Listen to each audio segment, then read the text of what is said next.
Picture this. December, Las Vegas, late night. A rented Lincoln Town car rolls slowly down the strip. Behind the wheel, a 42-year-old man with a Greek accent, tired eyes, and exactly $50 in his pocket. $50. 2.5 years from now, this same man will have $40 million in cash. Not in stocks, not on accounts, in actual paper money.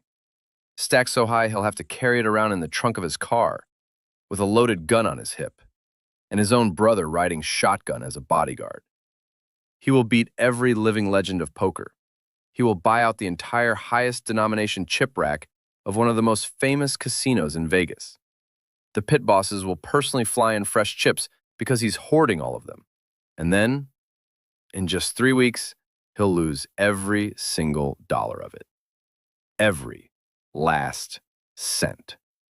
This is not a movie. This actually happened. And it's probably the wildest, the most beautiful, and the most brutal cautionary tale Las Vegas has ever produced. In gambling circles, they don't even use his name when they talk about it. They just call it one thing: the run. And the man who lived it was named Archie Karas. Get comfortable. Pour yourself something strong. Tonight, I'm going to tell you how a Greek immigrant with $50 in his pocket built a fortune that today would be worth nearly $90 million, and how he flushed it down the drain so fast that even Las Vegas, a city that has seen everything, went quiet for a moment. To understand what happened in Vegas in 1992, you have to go back 40 years before that, and not to America, to a small Greek island called Cephalonia. On November 1st, 1950, in a poor village called Antipada, a boy was born. His name was Anargyros Karaborniotis, a name no American dealer would ever be able to pronounce. So one day, he'd shorten it. Make it sharp, make it loud. And the world would come to know him as Archie Karas. But for now, he's just a kid in a family with no money. Like, no money at all. His father is a day laborer, a construction worker. As Archie himself once said, his father worked for pennies. And his father had a problem. He gambled. Constantly, compulsively. And he lost. So little Anargyros grew up in a house where gambling was like the air. The thing that gave hope and took everything away in the same breath. He watched his father come home with empty pockets. He watched his mother cry. He watched dinner depend on a dice roll. At 15, after one final violent argument with his father, the boy walked out, slammed the door, swore he'd never come back. Think about that for a second. 15 years old, no money, no education, no plan. And the only thing he knew about the world was that risk had destroyed his family. He took a job as a waiter on a cargo ship bound for the United States. The pay was $60 a month. $60 a month. And it was the best job he'd ever had. The ship docked in Portland, Oregon. Anargyros stepped off, and his real life began.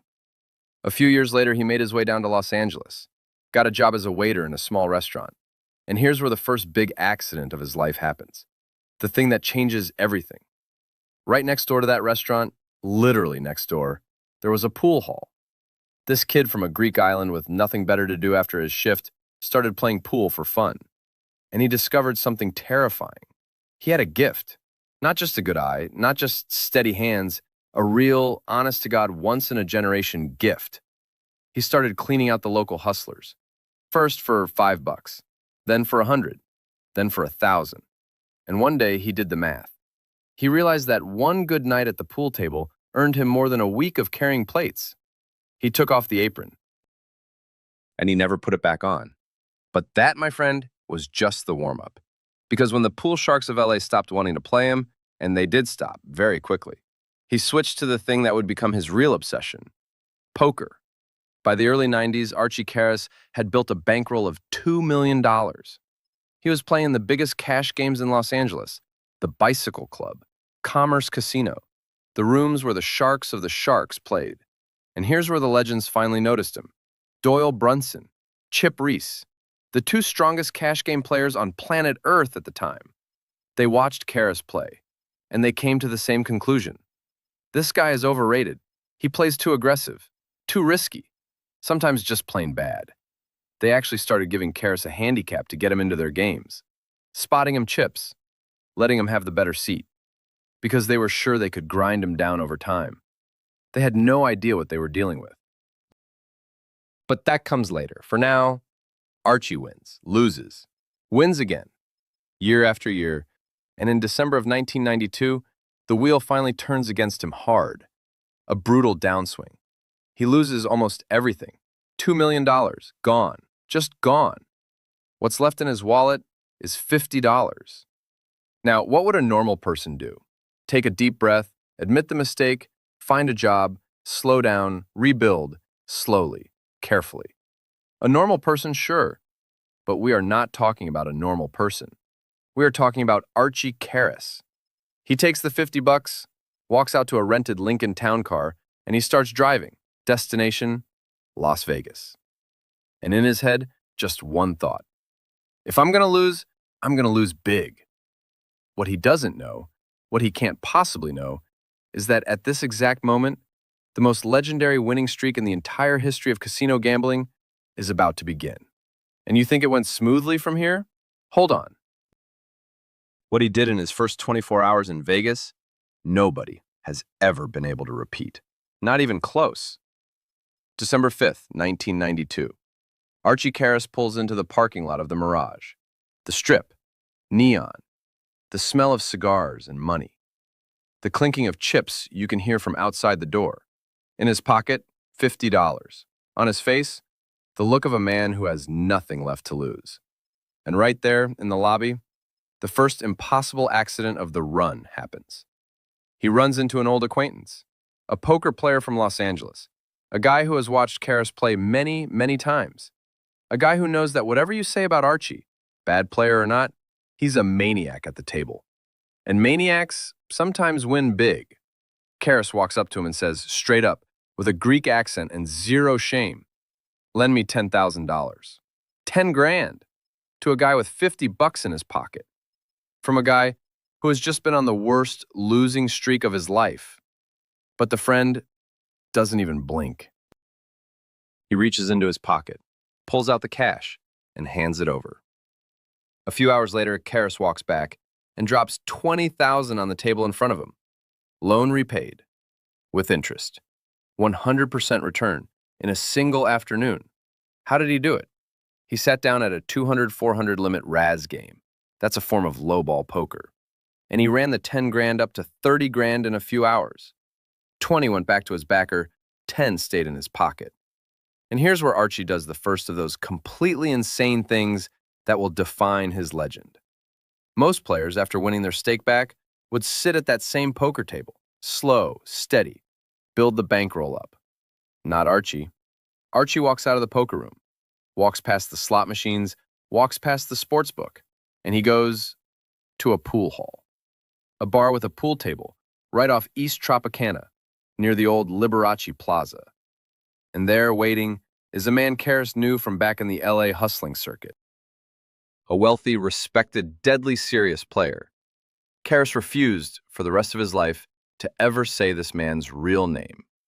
Out of respect, he just called him by one name, Mr. X. They sat down to play 9-ball, $5,000 a game. Mr. X was no joke. He had money, he had skill, he had ego, and the first few games, he held his own. But Karas just kept playing, and kept playing, and kept winning. 5,000 a game became 10. 10 became 20. 20 became $40,000 per single game of pool. $40,000 on one rack of 9 balls. By the end of that run with Mr. X, Karas had won $1.2 million just from pool in a back room of a Vegas bar. Word started to travel. There's a Greek guy down at the Mirage. Crazy bets, cold blood, doesn't flinch, doesn't blink, doesn't sleep. Mr. X, refusing to give up, agreed to play him at poker. Heads up. The biggest stakes Karas had ever played in his life. $3 million later, Mr. X tapped out. Just like that. A man with $50 3 weeks ago now had over $4 million in cash. And here's the thing nobody could believe. He didn't stop. He didn't take a vacation. He didn't put a single dollar in a savings account. He looked around and asked one question: who's next? The answer would be the most feared name in poker. The poker world is small, word travels, and by early 1993, every high-stakes player in Las Vegas had heard the same rumor. There's a guy, Greek, loaded. He'll play any game, any limit, any time. And he doesn't seem to care if he loses. For the legends of poker, this was the perfect target. Easy money. They'd all heard the same thing from Doyle and Chip. Karas isn't that good. He just runs hot. So they came for him. The first one to sit down was Ungar. If you don't know that name, let me tell you. Ungar is widely considered the greatest natural card player who has ever lived. Three-time World Series of Poker main event champion. The kind of guy who could see the cards in your hand by reading your eyebrows. Karas and Ungar sat down to play heads-up Raz. They played for hours. And when it was over, Ungar, the unbeatable Ungar, was down $500,000. They switched to 7-card stud. Stu lost another $700,000, $1.2 million, to the Greek waiter from Cephalonia. Then came Chip Reese. Now, Chip Reese was, by consensus, the best cash game player in the world. He played for decades. He never had a losing year. He was the rock that the gambling world stood on. Karas didn't just beat Chip Reese, Karas annihilated him. Reese later admitted, in his own words, that he had never lost more money to a single human being in his entire life than he lost to Archie Karas during the run. And then, one by one, they kept coming, like sharks who couldn't help themselves. Doyle Brunson, the godfather of modern poker, came, played, lost. Johnny Moss, the original Las Vegas legend, came, played, lost. Puggy Pearson, World Series champion, came, played, lost. Johnny Chan, two-time World Series champion, the face of the movie Rounders, came, played, lost. 6 months. 6 months of straight, unbroken poker domination. By the time the dust settled, Archie Karas had run his bankroll up to $17 million. $17 million. A man who had $50 in December was now, in spring, walking around with $17 million in cashier's checks and chips. He had to hire his own brother as a bodyguard. He carried a loaded pistol everywhere. He drove different routes home every night because of the rumors that someone was going to try to rob him. And then, the game stopped. You know why? Because nobody, and I mean nobody, would play him anymore. Word was out. Don't go near the Greek. Don't sit down at his table. The pros stopped showing up. The high rollers stopped calling. Archie Karas had broken the high-stakes poker scene of Las Vegas. There was literally no one left in town who would gamble against him. So he did the only thing a man like him could do. He walked out of the poker room, and he walked into the pit. He went to Binion's Horseshoe, and he sat down at the craps table. Now, I need you to understand something about craps. Craps is the closest thing in a casino to pure, raw, mathematical death. Every roll, the house edge is grinding, slowly, mercilessly. Nobody beats craps long-term. Nobody.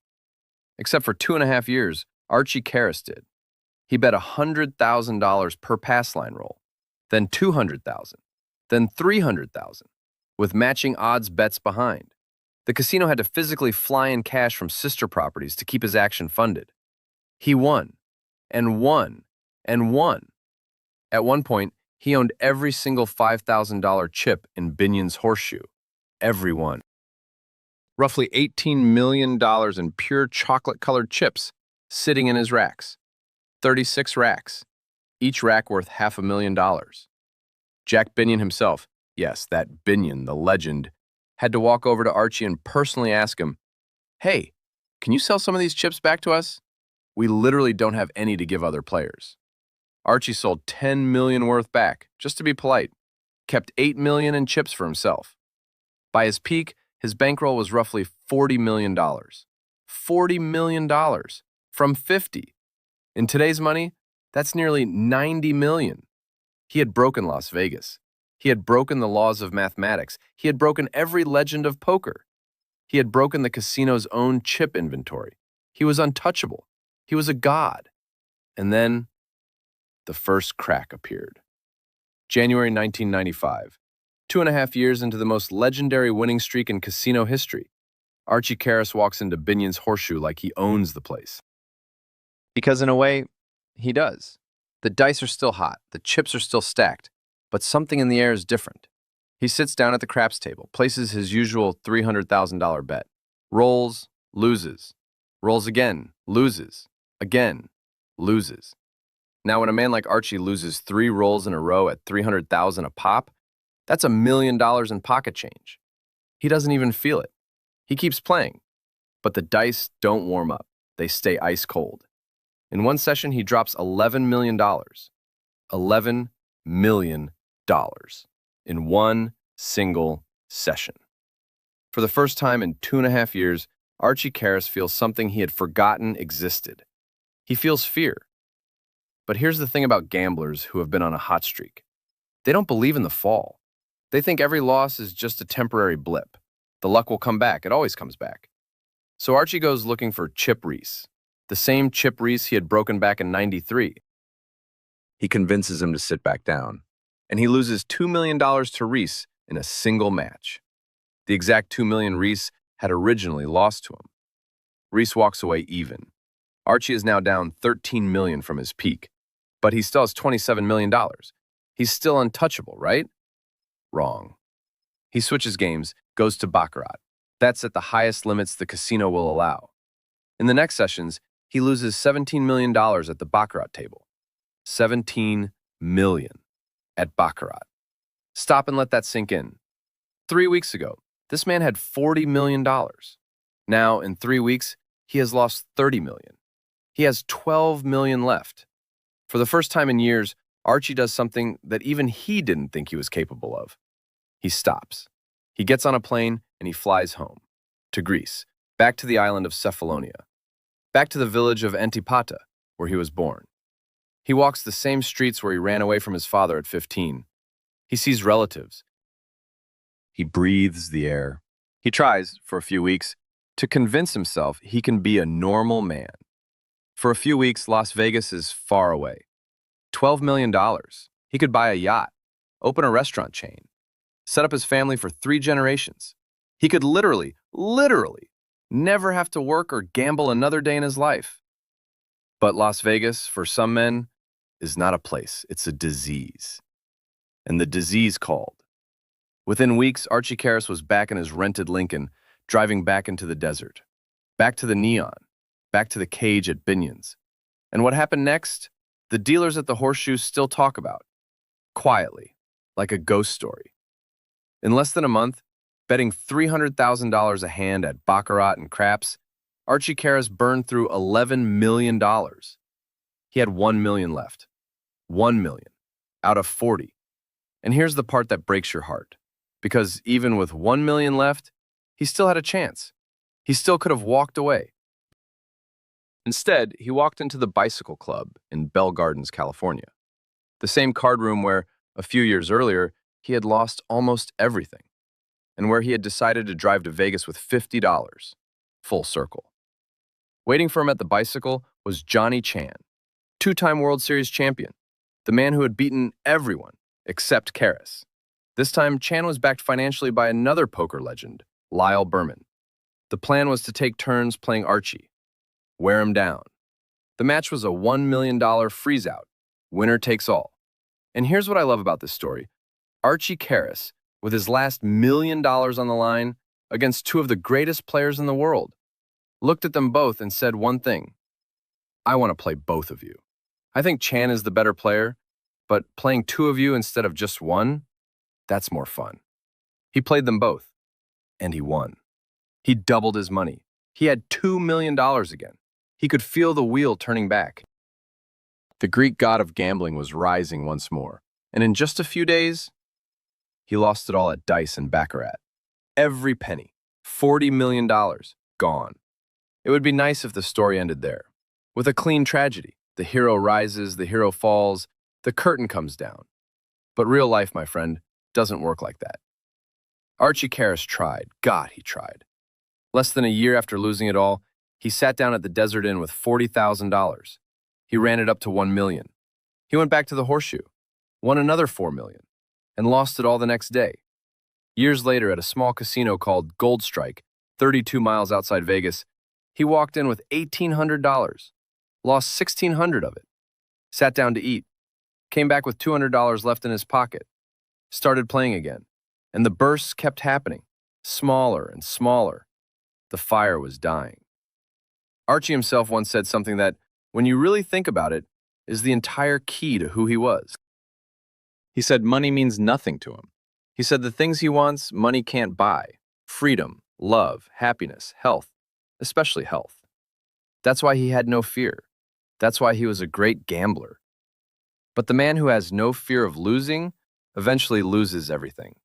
In 2013, the unthinkable happened. Archie Karas, the Greek god of the run, was arrested at the Binion casino in California. The charge? Marking cards at a blackjack table, using tiny little die marks from a hollowed-out chip to read the back of the deck. The amount he tried to cheat for? $8,000. $8,000. This was a man who once played for $300,000 per dice roll. A man who had owned every $5,000 chip at Binion's. A man who had broken Ungar, Chip Reese, and Doyle Brunson. And he was now sitting in a county jail in California, charged with trying to scam $8,000 at a low-stakes blackjack table. In 2015, he was sentenced. 3 years probation, about $6,800 in fines, 73 days in jail. But the real sentence, the one that hurt, was that the Nevada Gaming Commission added his name to their official Black Book, the list of people permanently banned from every casino in the state of Nevada. For Archie Karas, that was the end. He could never set foot in Las Vegas again, not as a gambler, not as a legend, not as anyone. The neon was officially turned off. He lived out his remaining years in relative obscurity, in poor health. He gave a few interviews.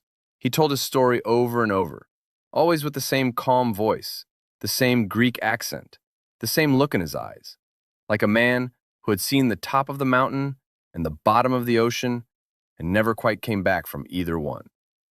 In September of 2024, Archie Karas died at the age of 73. He died with very little to his name. But he died as the man behind the most legendary gambling story Las Vegas has ever produced. So what do we make of Archie Karas? A genius? A fool? A god? A junkie? Maybe the truth is, he was all of those things at the same time. And that's why we can't stop telling his story. Because Archie Karas wasn't just a gambler. He was the human version of a roulette ball, spinning, bouncing, defying gravity for as long as gravity would let him, and then, finally, falling. There's a phrase that high-stakes poker players use to this day. When someone gets on an unbelievable hot streak and then crashes spectacularly back to earth, they don't say he ran hot and lost it all. They say one thing: he pulled a Karas. $50, 40 million, 0. And in the middle of it all, the brightest, loudest, most beautiful streak the city of neon ever saw. If this story moved you, if it taught you something, if it just kept you company tonight, leave a like. Subscribe for more true stories from the dark side of Las Vegas, because every neon sign hides a shadow, and every shadow has a story.